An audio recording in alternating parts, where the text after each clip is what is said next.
No more, losing to the Patriots on a late field goal, 23-20. Let's get right out to Highmark Stadium to sports director John Scott. John? Thanks a lot, Dave. Joined here by Vic Carucci here. And Vic, it was tight the entire time. It wasn't pretty the entire time for the Bills. And ultimately, when you stumble throughout a game, you can't always overcome it the way that they usually do. From the very start, this looked like the kind of game the Bills could lose because of undisciplined play, of course, all those penalties, but just mistakes, sloppiness. It had the feel of a preseason game. We're pretty late in the regular season to have this kind of sloppiness. Completely uncharacteristic, even though we've seen the penalties stack up, we've seen some things happen that they also showcased here this evening, but this was obviously the worst of it to date. Here's what Josh Allen had to say after the game.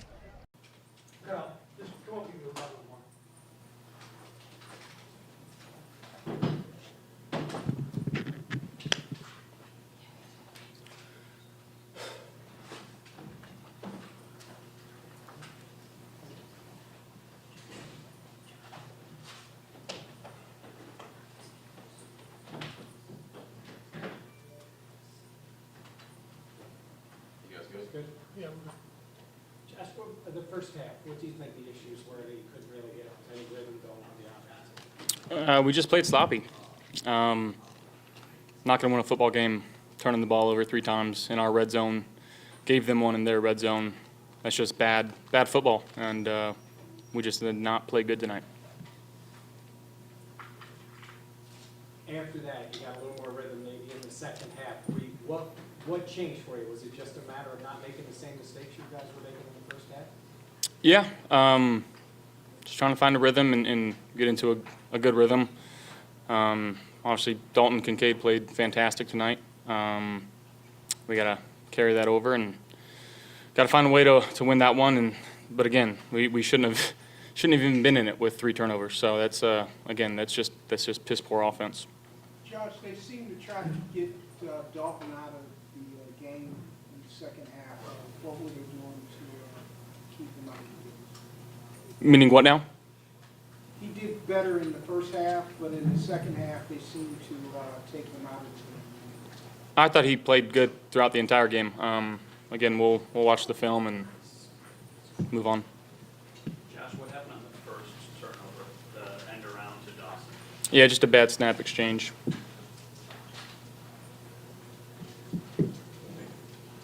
Does this feel like a game where you guys lost the game and they won? Not taking anything away from that. Do you feel like you guys really opened the door? I mean, respect to them. They came in. They knew what they had to do. They took care of the football. We didn't. It was if you look at it from the paper point of view, I mean, a pretty pivotal game in terms of what we could have done with this, and we didn't take advantage of our opportunity. Again, I thought our defense played well, and they bailed us out a couple times, but just not going to win many NFL games turning the ball over 3 times. The running game seemed to struggle a little bit today also. Just didn't seem like you guys got your rhythm throughout the course of the game. What, were they doing some things that took you guys out of sync? I mean, yeah, they were making it hard to run. They were getting a push up front. Yeah, they had a good game plan, so we gotta adjust. Dalton's first career 100-yard game. What was he doing well tonight? He's beating man coverage. Saw a lot of it tonight. He's doing a good job of being friendly and making some plays, and yeah. That said, it didn't seem like a lot of other guys were winning downfield for you tonight, Josh. Do you kind of tell us just what you were seeing there? Yeah, I mean, got to throw it, got to catch it. Again, turning the ball over in the red zone, I can't do that. That's just, again, that's a recipe for disaster. But do you think you need more? I mean, he had a touchdown, but like Josh Palmer was really quiet again. It just seemed like it was a quiet night for a lot of guys outside of really Dalton.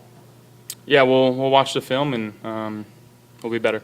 Sorry if you were asked this, but what did you see on the interception and the way that the play developed? And Yeah, playing man.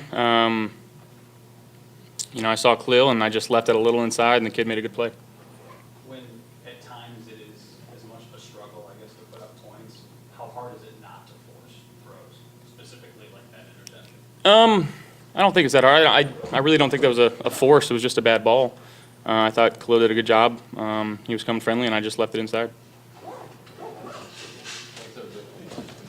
Just not enough overall. And we got to learn from this, and we will. Do you feel like the problem with the offense really started with the run game, just not being able to establish it? Yes and no. I mean, I feel like, you definitely have to establish a line of scrimmage early in the game. I think some of those situations were, we're behind the sticks off schedule because of some of the self-inflicted wounds, and then we put the ball on the turf. Just not a winning formula right there. John, do you feel like your wide receivers are winning enough downfield? Well, there's one-on-ones, every game. There's one-on-ones, and you want to make sure you're winning those. So we'll evaluate that, and we look at it on film. And same thing on the defensive side. There's one-on-ones there, and you got to win those, and or win more than you lose, right? So I thought our guys fought. They played hard, but this is one we need to learn from, and some of those things, and then schematically and then just fundamentally. You start with the fundamentals, right, of winning football. Usually it's us taking the ball away 3 times to none, and in this case it was the other way. Sean, you know all about Diggs and step on the way he can play. What was happening tonight? Was it scheme related? Was it him making plays? What did you see, at least initially? A little bit of both. Yeah, a little bit of both. The quarterback got out of the pocket and extended some plays a little bit on some of those as well. So it wasn't just one thing. We had a pressure on one side, and we didn't set the edge with the contained player, and that was the one down our sideline there, and I think that was the third quarter there. So it was a combination of things, and overall we got to be better. Also, there was a couple lack of finish plays, but you had twice on that last drive that you had them for sacks. Yeah. And didn't finish those Yeah. plays. That's got to be frustrating. Yeah, it is. I mean, it is. So, again, these are things we have to learn from, and it's got to start with, like I said, with the fundamentals. You cannot turn the ball over and expect to win 3 times. And then the field position is a 10-yard difference. Let's just start there, and then we get into the rest of it, which there's things that need to improve in that area as well. So, but for me, that's where I start. You got to take care of the football. You look at the stats; the numbers don't lie, right? It's you turn the ball over 3 times, and you get 1, you're down, you're -2 on the turnover differential. So that's not a winning formula. Sean, the unforced errors and penalties tonight, just your thoughts on the volume of them? Yeah. Again, it hurts. It affects the rhythm of an offense. And you make it hard when you're off schedule due to penalties. So I think it was 8-1 or 8-2 at halftime in terms of the penalty count. So we've got to look at those and learn from them, and that's what we got to do. Coach, you're going to take a look at the tape and correct some things, but mentally, where do you want the guys to bounce back from this one? Yeah, this is the NFL, right? It's hard every week, and like I said, I told the team, I said usually we do what they did, and so in doing so, we didn't play our game tonight, and that's frustrating. And this is pivotal learning opportunity for us right here. So. There were some other moments where, bless you, where I just feel like maybe we were too cute at times, and just overall we gotta look at some things and just be honest with ourselves and learn from it holistically. Your offense, defense, and special teams. It's never one player. It's never one side of the ball. I thought the special teams covered their explosive return game rather well, so that was a plus. But again, just overall a more complementary approach. Hey, Sean, did Matt Milano re-aggravate the same pec roll injury? Yeah, that's what I heard. It was his pec at halftime. I don't have any more details right now, Joe, but I'll probably have something next day or 2 here for you. John, you could have really created some distance in the division. Now it's suddenly a race. Does that help maybe in terms of getting your guys focused again? Because you could have been on easy street there for a little while if you'd won this game. Yeah, I mean, woulda, shoulda, coulda, right? So it's the NFL. It's highly competitive, and it teaches the lessons fast. And we've got some young guys on our team in that locker room that they'll learn from this, and the entire team needs to learn from this. So we're capable of playing better and performing at a higher level. Again, just you just get off to a rough start when you're not taking care of the football and you're not being able to execute and stay on schedule. So we played the game that they wanted us to play. In terms of as soon as we put the ball on the turf, the first one, there it was, right? There it was, because they needed to. If I'm them, I'm thinking, hey, I got to steal an extra possession somehow, and they got it right off the bat, and we did it. It wasn't anything they did, but again, all learning opportunities for us as a team, and that's what we need to do. Particularly in the first half, what did you make of defense?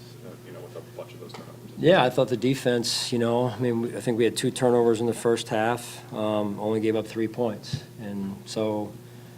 I thought the defense was playing good defense in the first half, and in the second half gave up some chunks in the passing game, which we can't do. So we got to look at that. So it's just everyone playing well together at the same time. That's kind of how it kind of went, where we weren't playing well together in a complementary way, and because of that, we couldn't get in rhythm as a team overall. Is that inconsistency with the defense sort of maybe the growing pains with having some younger players? I don't want to use that as an excuse. I'm not going to do that. It's it's execution. It's again making sure they're in the right positions, and they made some adjustments. The Patriots made some adjustments at halftime, and then we adjusted. But that first drive after half, was kind of bang, bang, bang, and I expect more from us there. But then we made some adjustments, and then they still made some plays. And some of those one-on-one situations. I think in particular that backed up series right there on our sideline. So 2 of them were quarterback out of the pocket, scramble situations, I believe. So. Sean, was that first fumble that end around to Dawson, was that supposed to be a handoff to Dawson? Was that supposed to be fake, and you just kind of got there a second? Yeah, it was supposed to be a handoff. So. Right. All right. Thank you, guys.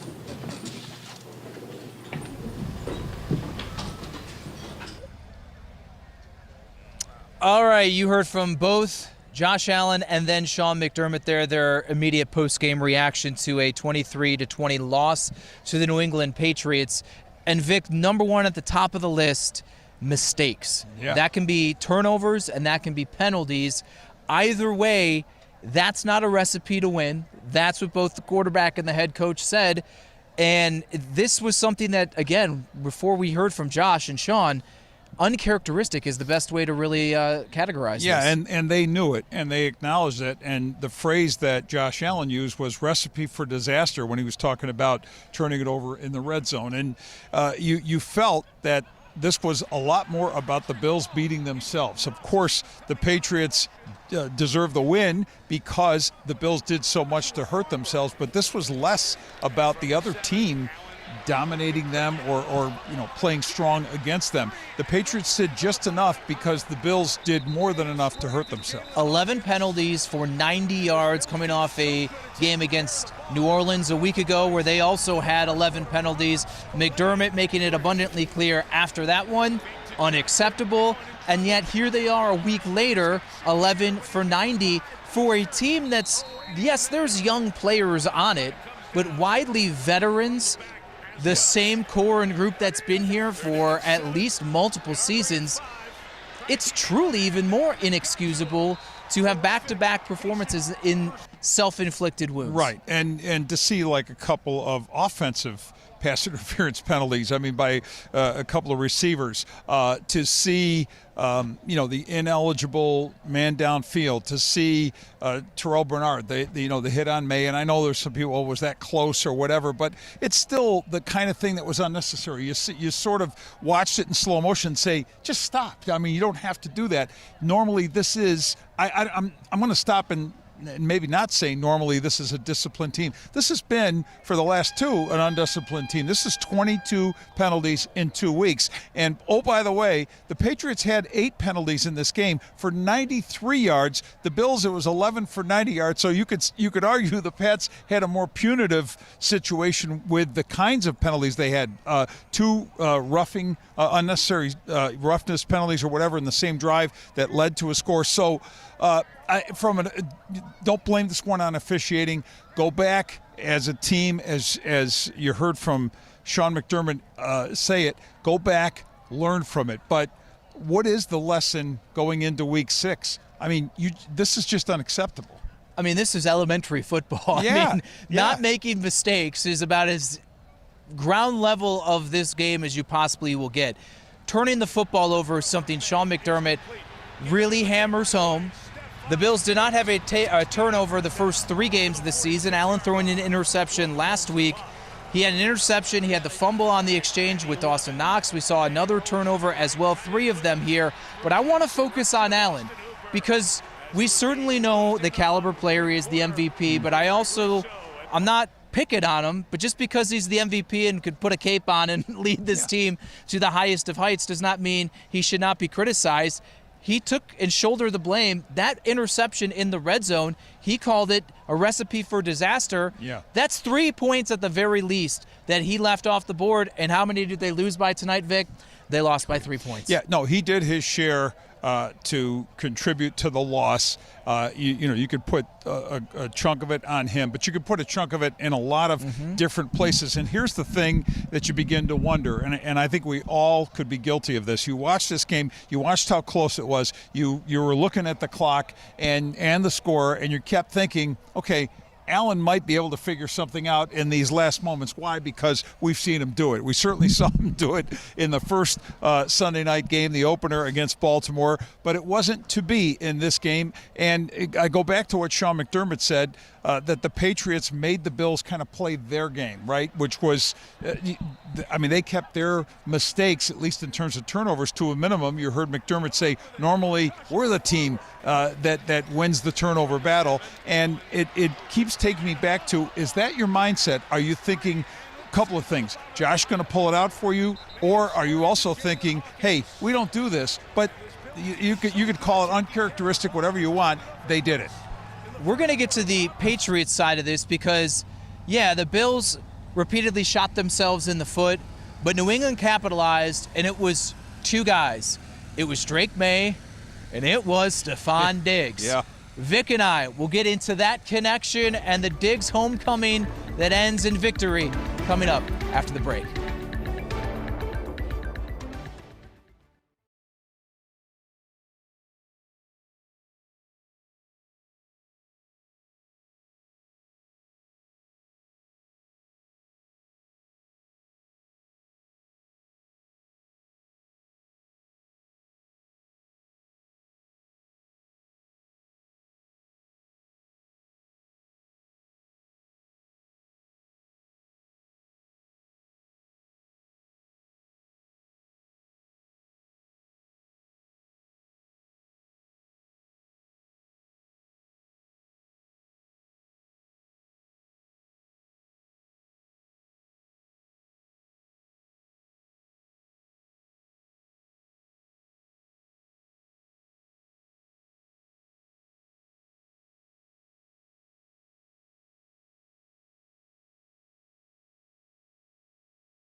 All right, thanks for staying up with us, and welcome back to last-minute heroics for Josh Allen. The turnover battle was one they lost badly, and you don't win games in the NFL like that. The Bills bow to the Patriots 23-20 on a late field goal with 15 seconds. That's it in a thumbnail. Let's get back out to the stadium with John and Vic to talk a little bit more in depth about what happened there tonight. Gentlemen.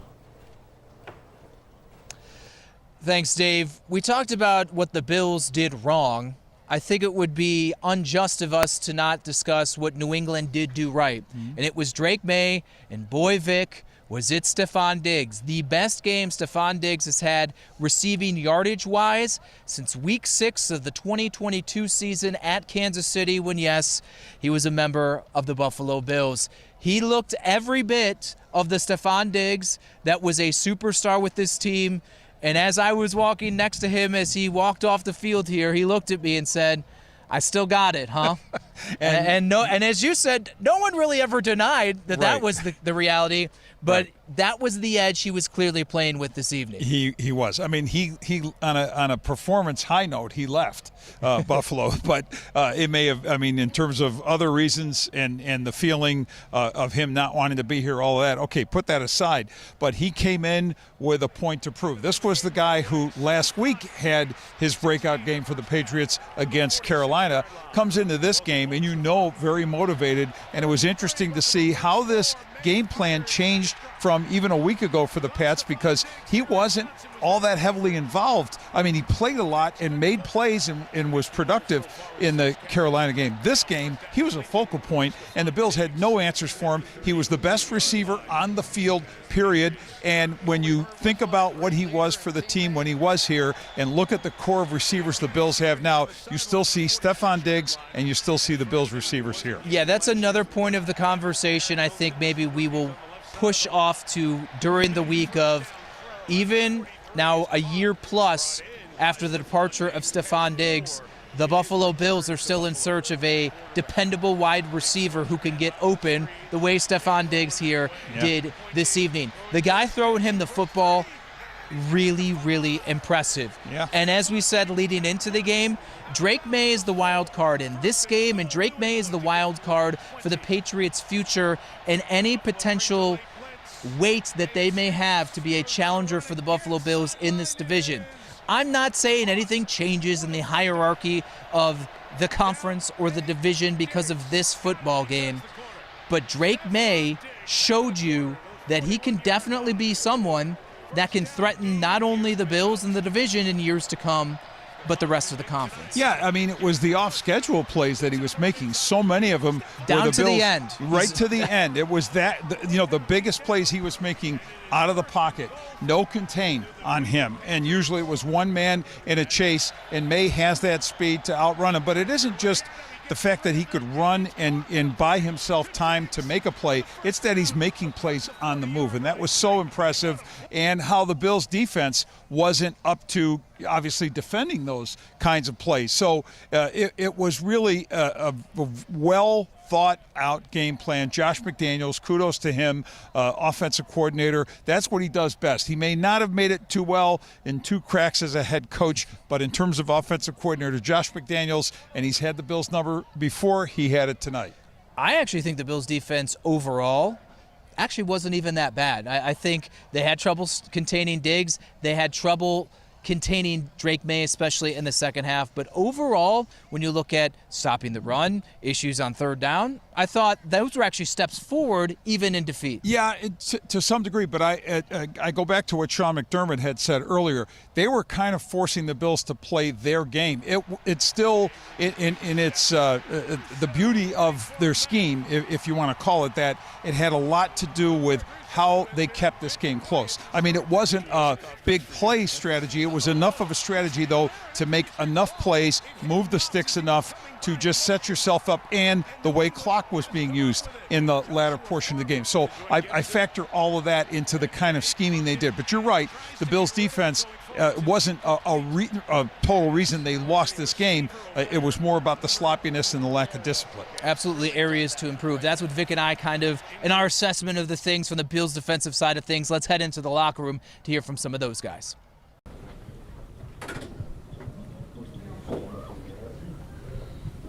Shaq, not the result you guys wanted tonight, obviously, but penalty's a big story in this game. The turnover battle, you guys lost it for the first time in a long time. How much did that play a part in the little details in the result in this game? Just got to clean up the penalties.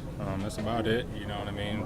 I don't know how many we had, probably about 10 plus penalties. I mean, that's the biggest thing. Took us out of field position. You know what I mean? And we just got to, if we go 1 for 1, if we get a turnover, we got to go make a turnover. We got to make sure it evens out. What was the explanation, I guess, for why Stefan had such a big night tonight? I don't know. Go ask the OC. You know what I mean? You got to go ask him. We just got to keep it. As a defense, we just got to do better. You know what I mean? Make tackles and stuff like that. Let me put that. How much of it was schematic and how much of it was him? He's a good player. He gets paid. You know what I mean? We just got to wrap up. Speaking of that, I mean, Drake made a couple of plays while he seemed like he was getting wrapped up. I mean, how tough is it when you know you make the play right there, but it's just not finishing and he winds up making a play? Like I said, he gets paid too. Yeah. You know, we just got to compete and find a way to get him down. You guys are going to obviously go watch the tape on this one, but it being a divisional loss, how much more do you put into the next one with these guys? It's a good question. We just got to go out there, execute. We just got to limit the penalties, right? That was the biggest thing of this game was just penalties. Both offense, defense, and myself on special teams, you know what I mean? That hurt us a little bit, and we'll clean those up. You've been around locker rooms long enough. How do you do that? What do you do? What's the process next week to make sure those things don't happen again?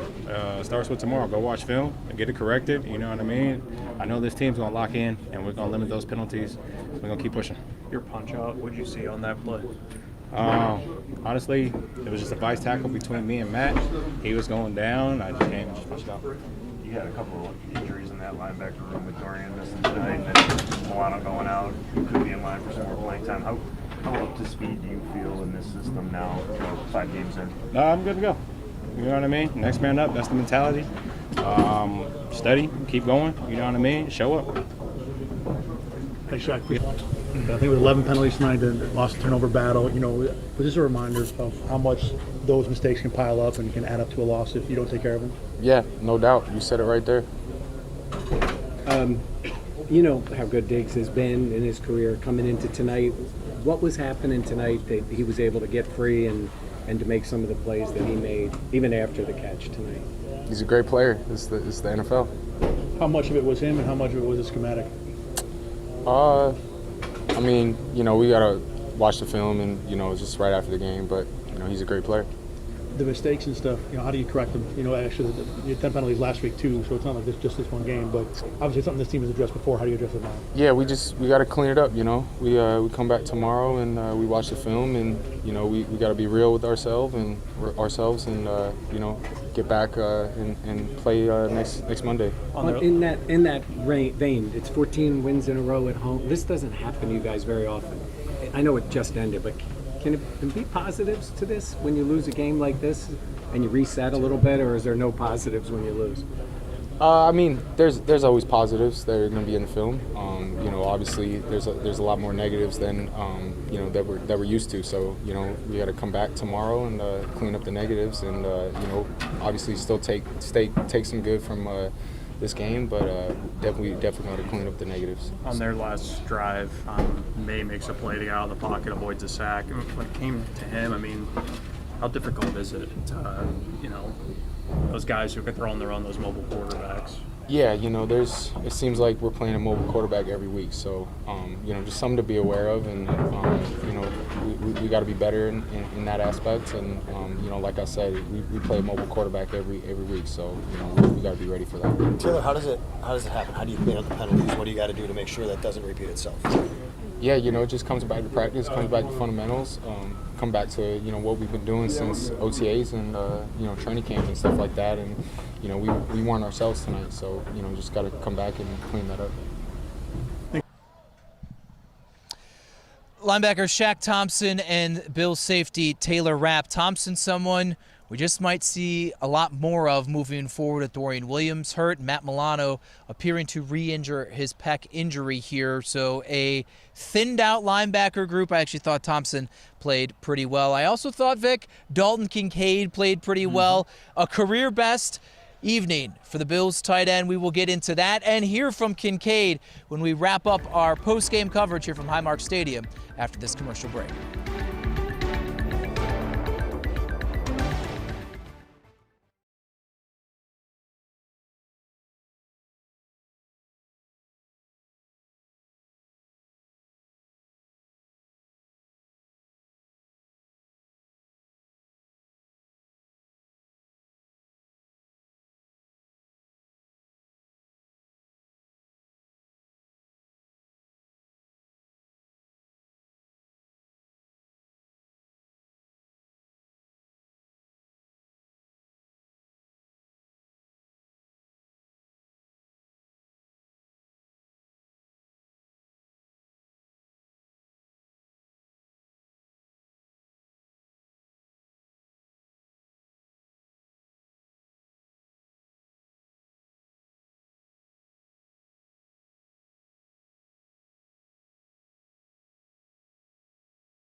This is the Two on Your Side Precision Garage Door Sports Desk.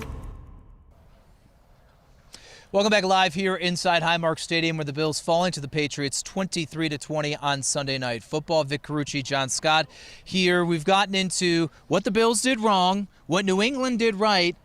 There are some good things that we saw from the Bills, and at the very top of the list is Dalton Kincaid. He's had a very strong start to this season before this evening, and now against New England, a career high in receiving yards with 108. He continues to be the one that Josh Allen seems to most consistently go to, and this is more close, Vic, to the guy that we envisioned would be as productive as he was supposed to be when being a first-round pick a few years ago. No question. Athletically, route running, precise with everything he did. Of course, concentration, hands, and they were playing him quite a bit man coverage, and Josh just went after it. I mean, there were no questions asked. Josh just said he's open, or he's one-on-one. He's going to win most of those battles. And granted, a lot of it was in the middle of the field, some of those areas that maybe the Patriots were giving up, but all in all, if you had to look at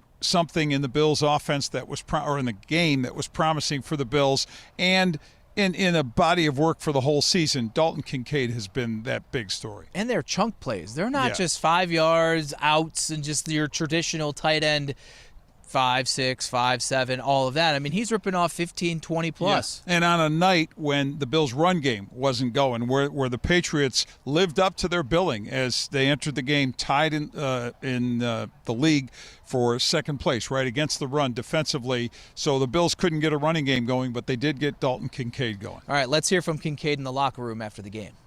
I think just the game plan they had, the way they fit the gap, the movement they did. I think it was just I think it's just outmaneuvered our communication, I feel like, at the end of the day.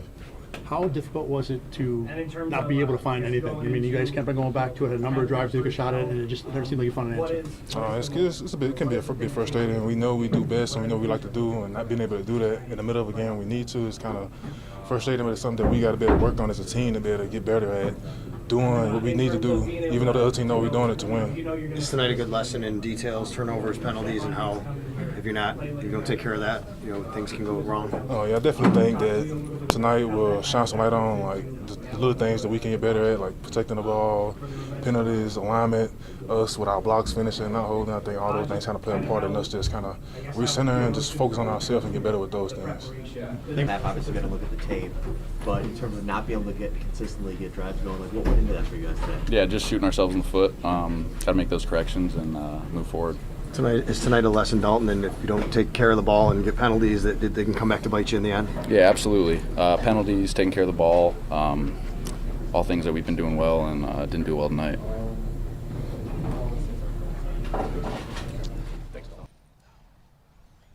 Dalton Kincaid, oftentimes a man of many words, as you saw right there. Osiris Torrance, the Bills guard, before we heard from Kincaid as well. But it was a positive evening for the tight end here.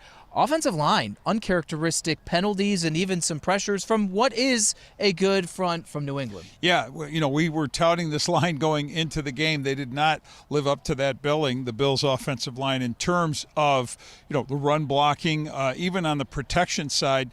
Although I thought Josh was put in situations, and credit the Patriots coverage, where he was holding the ball quite a bit. And those look like coverage moments where Josh was either uncomfortable in the pocket or scrambling. But back to Kincaid, he found his guy when he had to, but that was about it. No one else was really helping out in the passing game, and that's something else to note going forward. Yeah, I think Brandon Beane's over at the facility, so we could say this safely here. I do think wide receiver is still an issue. Yes. I'm sorry. This is why the conversation was had throughout the offseason. After they traded Stephon Diggs, the offseason beforehand here, it's not necessarily you got to go get someone the caliber of Stephon Diggs, but when the chips are in the middle and you need someone to get open and make a play, we have yet to see someone consistently on this offense last year or early in this one do it. And for a team that is likely to rely a lot more on its offense to win games than its defense, generally speaking. I mean, that's, if we had to look at a five-game overview, that's where we are. What were the biggest questions going into this game? The Bills' defense. What wasn't the issue, generally speaking? The offense. Well, again, tonight with the turnovers, that was part of the problem. But back to your point, you better get some more weapons in there. You better give yourself more ability to score. It may just be what it is. I mean, it's not like we haven't seen Bean. They got Kelvin Benjamin. They got Amari Cooper. There are potential moves, I suppose, out there, but between their cap space and other factors, I'm not sure the seismic sort of addition that maybe we believe and maybe some of you believe is necessary on this everybody eats philosophy of an offensive plan is possible at this time of the year. Yeah, and that's what you have to look at. And, of course, you have to see who the sellers are. If the Bills are buyers, you have to see who the sellers are, right? Teams that would be out of it but might have that guy in his final year of a contract. And remember, the Bills' cap situation is always going to be a factor in the discussion. So last year they had that Amari Cooper deal, which was really kind of favorable, and the Browns had paid off a good chunk of it before the Bills assumed the rest. Chris Olave. I'm just going to maybe get that momentum rolling a little bit here. You even though Ohio the State guy, you. He's good, and they won today, and he was part of that as well. There's a lot more to get into, and luckily we have Sports Talk Live, which, as Dan told me before the break, that's actually later today. It is, Yes. we've already gone past midnight here. So later tonight here at 7 o'clock, Anna Bonini will join the two of us as we dive more into this game after a night's rest and kind of digesting and looking through things, as well as set to hear from Sean McDermott and the coordinators tomorrow evening as well. So we'll kind of take all of that information and bring it to you. Sports Talk Live at 7 o'clock. For now, though, that'll do it. For Vic Carucci, I'm John Scott. For Channel 2 Sports, we will have more news, weather, top headlines, forecast, all that going for you after the break.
Well, at least the weather was nice. That's about the only thing that went well out there in Orchard Park last night. But changes are coming, my friend. Yeah, well, yeah, the weather, a big win, and the weather is going to be a big win tomorrow. And then, yeah, Tuesday is a little transition day where, then the rest of the week is not going to be a win as far as the forecast is concerned. Take a look. Here's a preview of what's coming up the next 3 days.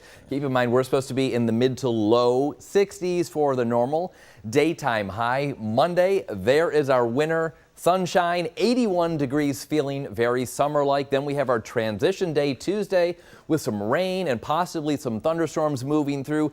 69 degrees, and that's going to be bringing a whole lot of cold air behind it. 58 degrees for Wednesday.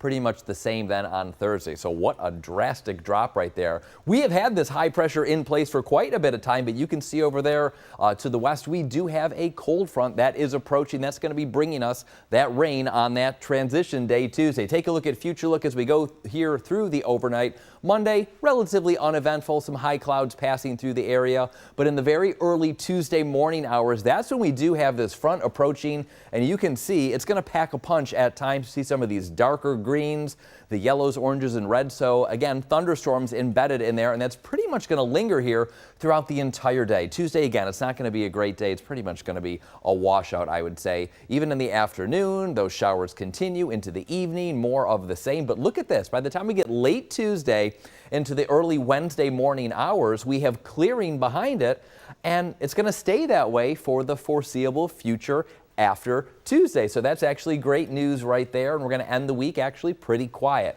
Here's a wider picture to show that rather well-defined front that's moving through, affecting a whole lot of us right here. But again, beyond that, look at this, not even really talking about any clouds. So again, whole lot of sun starting Wednesday, Thursday, and beyond. Take a look at these precipitation chances. Really, it's only Tuesday that we're looking at. So Tuesday, pretty much a certainty that we're going to be seeing that rain. Wednesday, Thursday, Friday, Saturday, even into Sunday, pretty quiet. We did previously have a little bit of a chance of some rain later in the day on Friday. In the latest model run, that chance has diminished a little bit, but we'll be keeping an eye on that. How much rain are we talking in this Tuesday rain event? About an inch of rain possibly for some of us, a little bit more, a little bit less, depending on where those thunderstorms do end up. And we've been talking a lot about the rain totals. We're obviously in a little bit of a drought right now. We've received just over an inch, 1.33 inches of rain since September 1st. We are almost 3.5 inches below where we're supposed to be for this time period, and over 10 inches below average for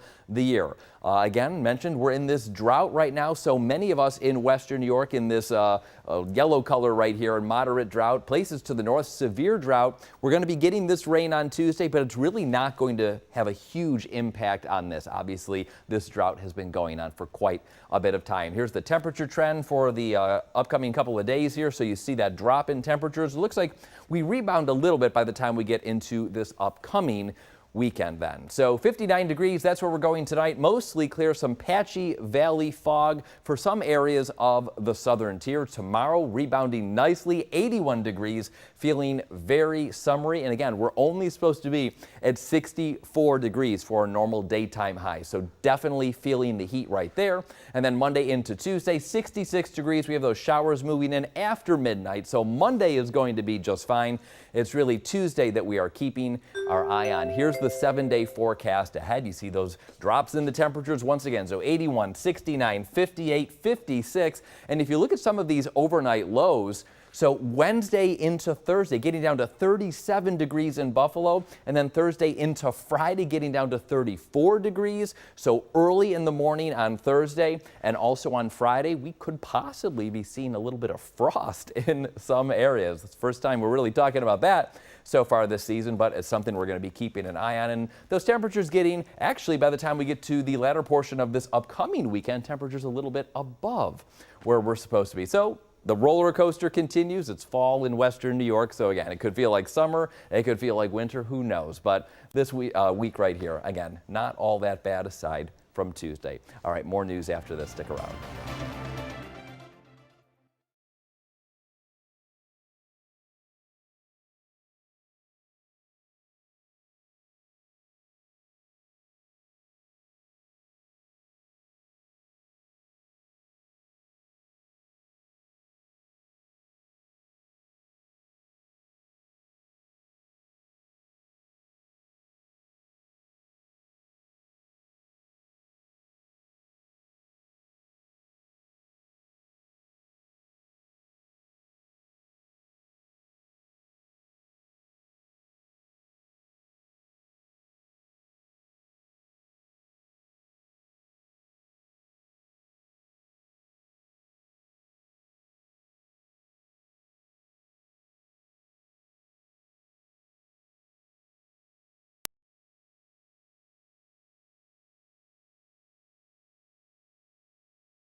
Word came Sunday that former Buffalo Police Commissioner Rocco Dina has died. Among those mourning his passing tonight is the mayor under whom he served and who coaxed Dina out of the private sector to return to policing. When Anthony Mazziello became Buffalo's 61st mayor in 1994, Rocco Dina had already retired after a long career with the Buffalo Police and founded a successful security business. But Mazziello beckoned his political ally back, appointing him as deputy police commissioner, and to this day says he couldn't have made a better choice. Rocco served with distinction, integrity, and significant accomplishment. He loved Buffalo. He loved the Buffalo Police Department. And he worked tirelessly day in and day out to make our city safe, our streets safe, and people more comfortable in their homes. 4 years later, when Gil Kurlikowski left, Dina moved into the commissioner's job, which he would hold for 7 years. He led the police department in our city with me through some very difficult times. Crime was rising, and the city was in dire financial straits. He did a lot of things that put more police officers on the street, one-person patrol cars. Putting computers in the cars. We had to reduce police precincts so we get people out of the buildings and onto the streets. Rocco Dina, who'd been battling pancreatic cancer, was 75. Well, we've been friends for 50-plus years. He was at my side for all those elections, and he was a confidant, certainly somebody I admired and respected, and he was a go-to guy for me. And it's a big void in my life, and it's going to be a tough one to fill. Meanwhile, Buffalo police are still investigating a shooting that happened around 2 a.m. on Saturday that sent a Buff State student to the hospital. This happened on East Amherst Street. Police say a 20-year-old man was shot in the arm after an altercation that started at a party and continued outside. He was taken to ECMC with non-life-threatening injuries and is in stable condition.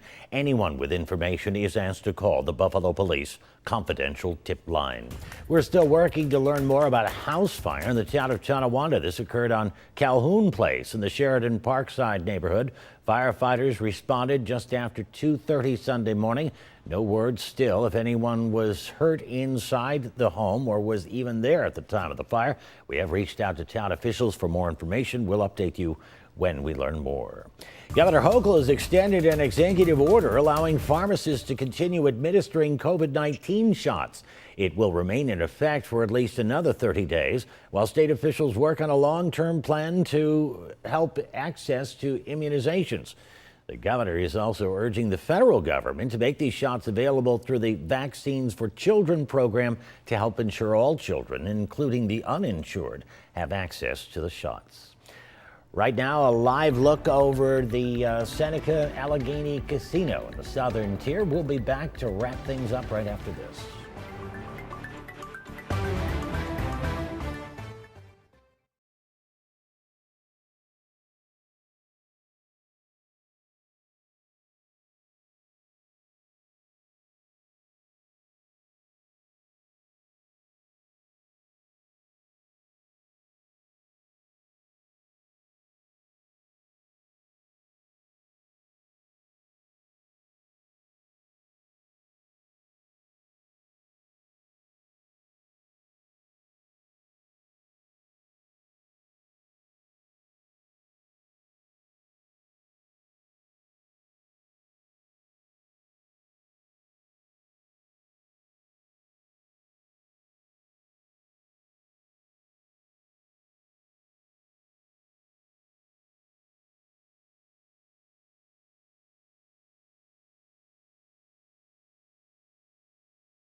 Well, last night the Bills did not bring home a win, but they did bring international flag football to Highmark Stadium. During halftime, the U.S. and Canadian women's national flag football teams faced off in an exhibition match earlier today. Both teams held a practice and youth clinic at West Seneca East High School.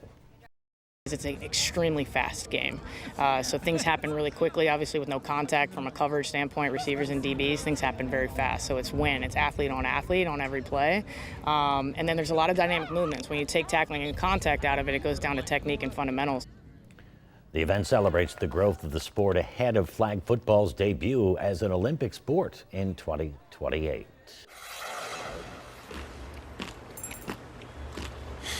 I froze myself in the ice bath to keep from snacking. You should try Wonderful Pistachios. They're tasty and healthy. Pistachios, huh? Do you mind?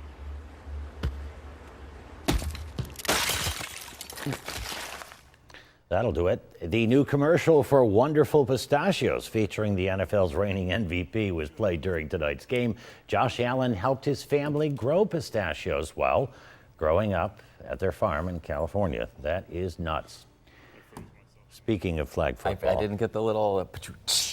That's your job, I guess. All right, well, I wasn't ready for it. It's late.